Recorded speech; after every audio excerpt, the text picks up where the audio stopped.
All right, friends, we are on to the purple belt. So the purple belt means we get to learn some new notes on the A string and the E string. So we've been working on this in your lesson, and then for your test, I'm going to have you play number 100.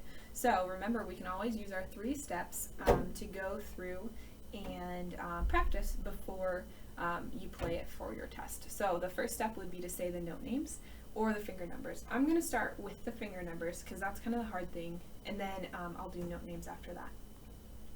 So number 100, we start on second finger on the E string. So if this is E, your first finger plays F sharp and your second finger plays G. So we're going to start on G. So I'm going to say the finger numbers first for 100. Second finger, ready, go.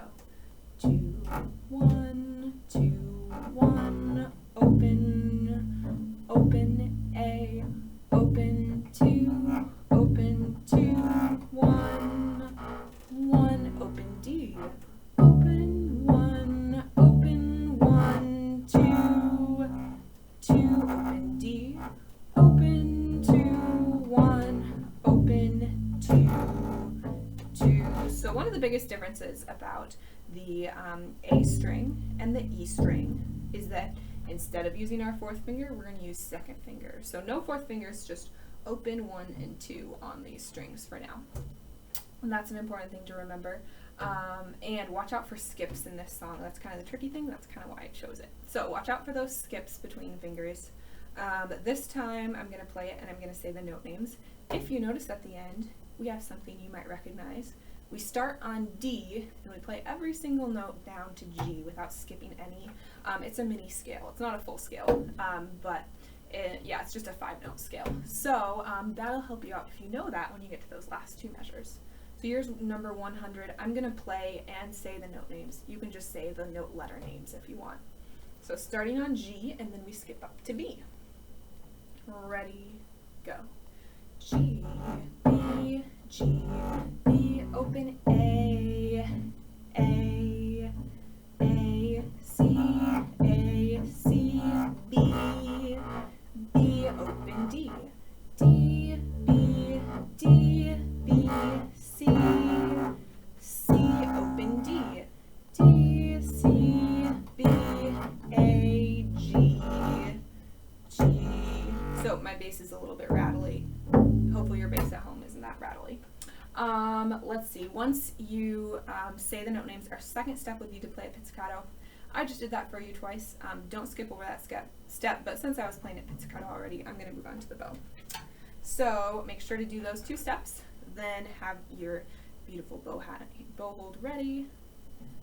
One other thing about being on these lower strings is we need to really sink our arm into the string. So if you remember, we kind of have practiced just like kind of letting the bow rest on the string. So if I didn't have my bow, I just kind of drop my arm down.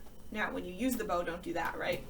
Be careful because you have the bow in your hand, but we really kind of want to sink into the string, and our weight is coming all the way from our shoulder and back to really get that good sound. If you don't use very much weight, it doesn't sound very good. So sink into the string. You don't want to bend over, but sink into the string.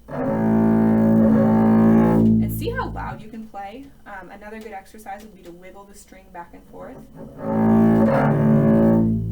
So wiggle it back and forth without making a sound. We've done a lot of that. That's a good way to start. So wiggle it back and forth, and then finally and engage. The E string is even a little harder. It'll take even a little more practice for that. All right, so once you feel warmed up, I would even play the numbers game on those strings. Just practice some nice, slow, straight bows on them before trying to add the fingerings. Once you feel warmed up enough, go ahead and try adding the fingerings, and now I'll play 100 for you. Ready, go.